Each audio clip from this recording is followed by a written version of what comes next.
Vorsitzende.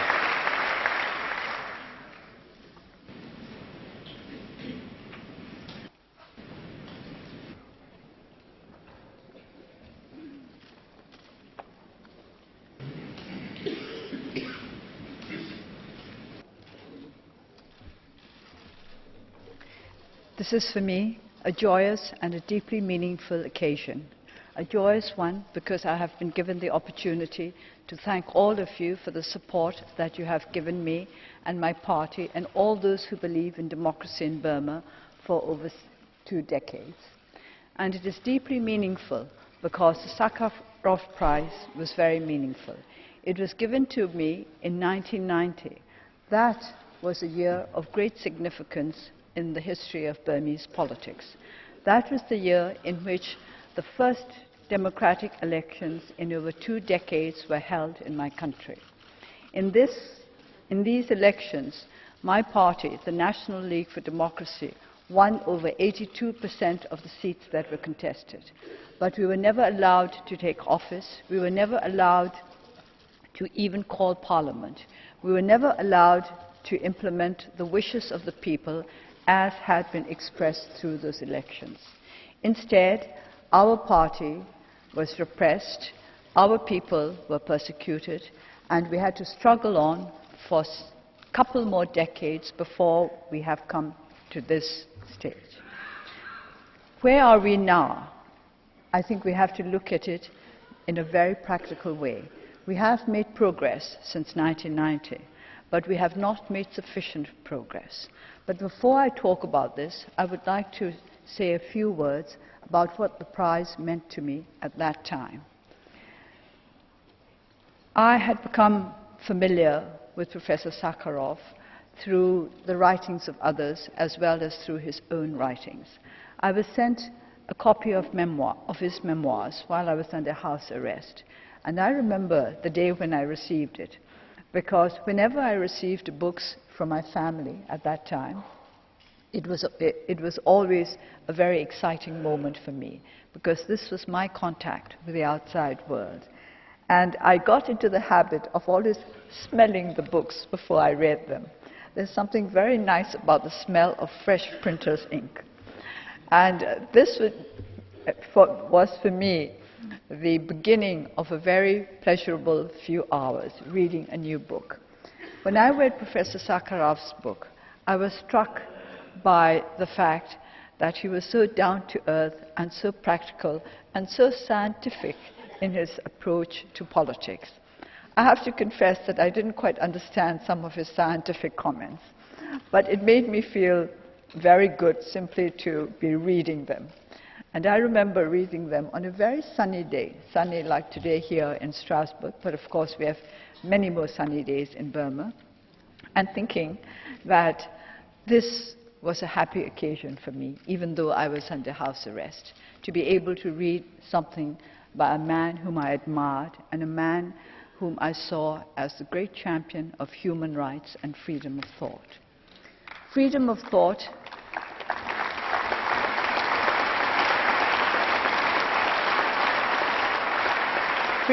Freedom of thought is essential to human progress.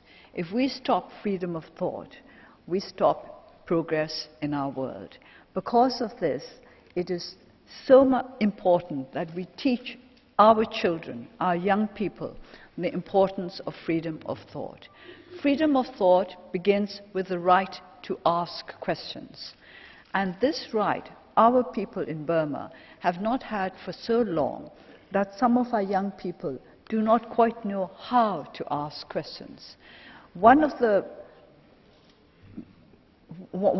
tasks we have set ourselves in my party, the National League for Democracy, is to teach our young people to ask questions, not to accept everything that is done to them without asking why.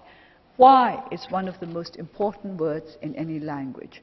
You have to know why the world is the way it is, or you have to want to know. If you do not have this curiosity, and if you do not have the intelligence in order to be able to express this curiosity in terms that others can understand, then we will not be able to contribute towards progress in our world. How many of our people over these past few decades ever asked themselves why they had to submit to the authority of people who did not have the mandate of the general public? I do not think very many did. It was taken for granted that those who had power and authority could do exactly as they please. This was something that we could not accept. During the years of repression, many of our people were arrested almost on a daily basis, and we had to teach them to ask those who came to arrest them why. We had to teach them their basic rights, and we had to say to them, if somebody comes to arrest you in the middle of the night, you have the right to ask, do you have a warrant? Even that, many of our people did not know. I have to confess that one of those who took our teachings very seriously and asked those who had come to arrest him if they had a warrant was answered, don't be silly, we've already decided how many years you're going to be imprisoned. So this is the kind of society in which we had to live for many years. But we have made progress. That, I think, we admit, we recognize. Not sufficient progress. Our people are just beginning to learn that freedom of thought is possible. But we want to make sure that their right to think freely and to live in accordance with their conscience has to be preserved. This right is not yet guaranteed 100%. We still have to work very hard before the basic law of the land, which is the Constitution, will guarantee us the right to live in accordance with our conscience. That is why we insist that the present Constitution must be changed to be a truly democratic one.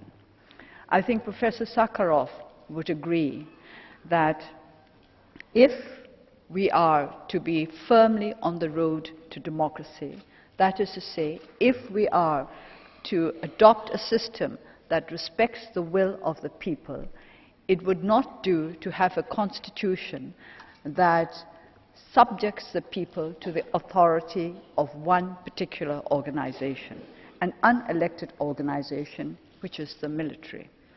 I have often said, sometimes to the annoyance of many of my colleagues, that I have a great fondness for the Burmese military. This is very natural because my father was the founder of the army and I was brought up to love it and to look upon it as our family. And one of the great aims, the main aims of our democratic movement was to bring about national reconciliation, which means reconciliation between the then ruling army and the civilians who wanted democracy. We are still trying to achieve such a reconciliation. But in order to achieve this reconciliation, we need the help of all our friends all over the world. I accept, and I'm very proud to accept, that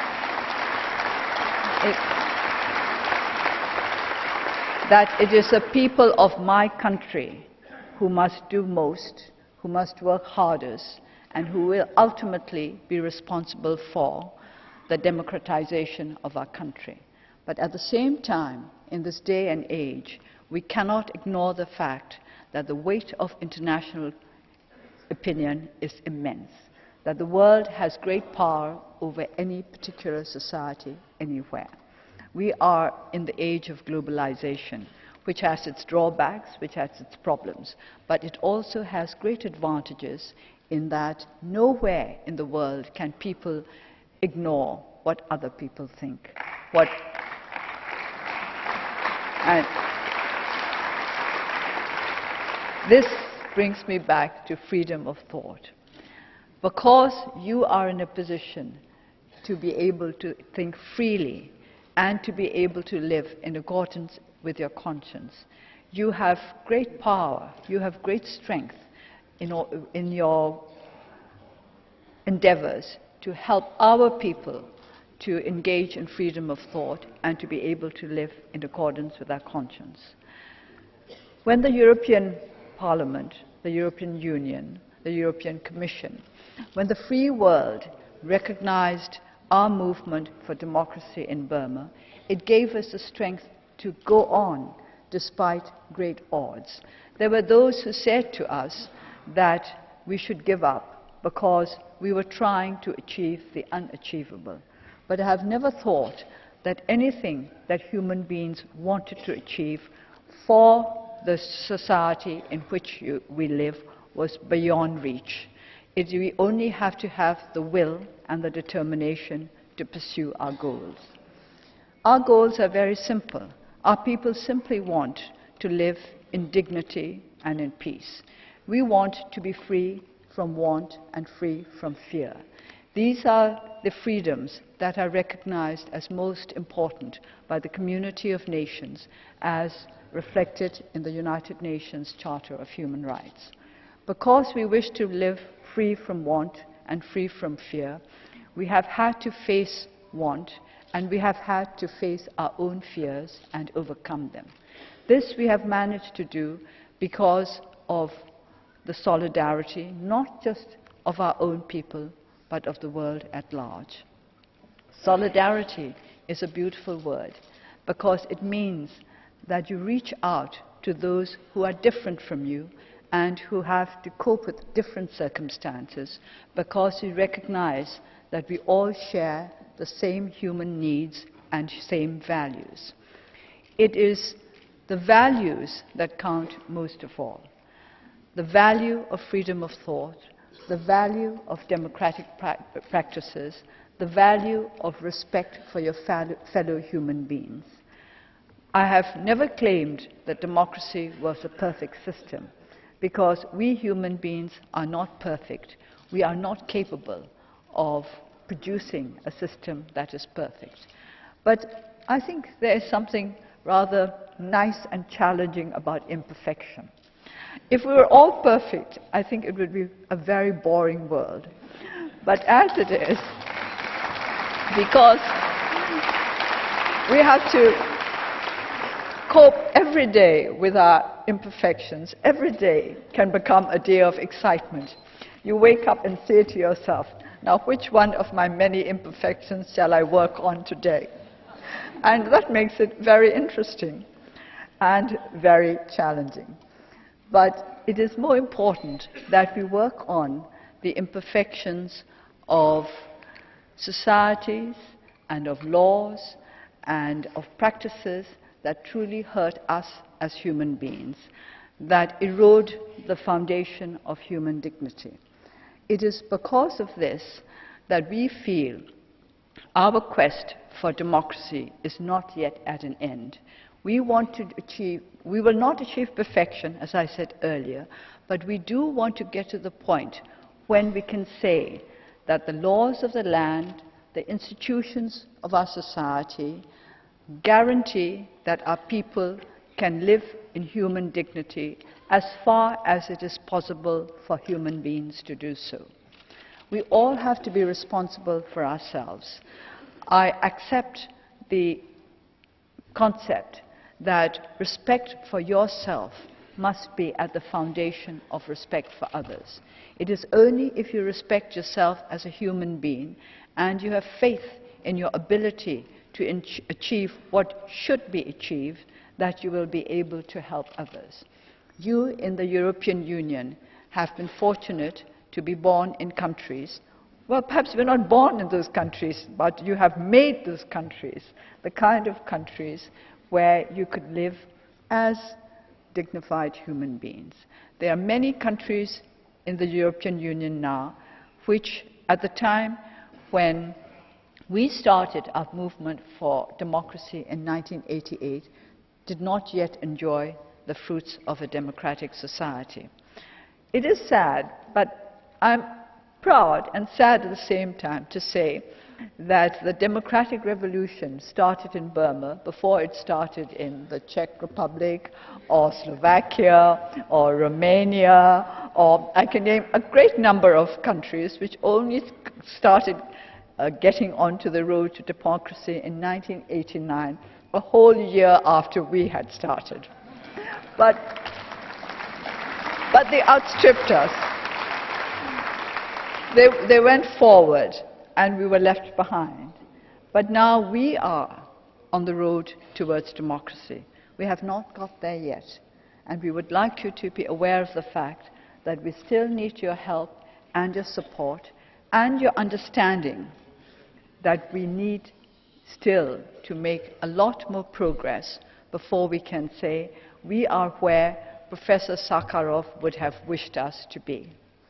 And he would have wished us to be in a place where freedom of thought was the birthright of every single citizen of our country. And to achieve this position of a society which would have had the approval of Professor Sakharov, we will have to work a lot harder. Our people will have to do the greater part of the work, but I do believe that all of you can help us in our endeavors. I've always said there's no hope without endeavor. Hope has no meaning unless we're prepared to work to realize our hopes and our dreams. But in order to do that, we do need to have friends. We need those who believe in us. Friends ultimately are those who believe in us enough to want to help us in whatever it is that we are trying to achieve.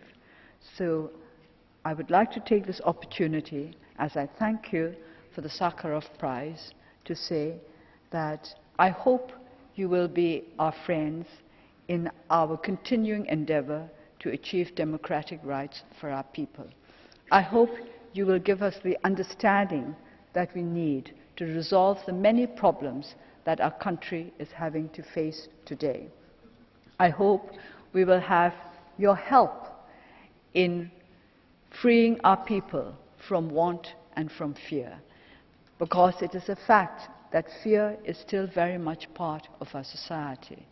Unless we are free from fear, we will not be able to give our children the kind of future that we would like them to have. The future of our country is in our young people, as the future of the world is in the hands of our young people. We would like you to understand that we need help with education, with health, with development, inclusive development, that the future of our country might be safe, that the future of our children and our young people might be assured.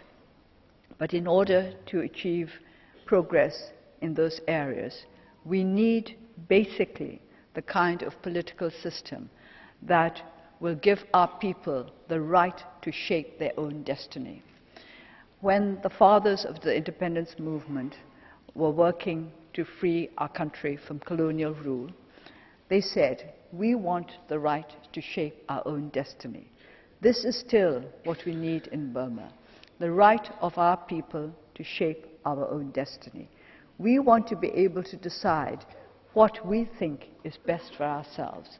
We want to be able to learn to sort out our differences. We want to be able to come to a united position in spite of our differences.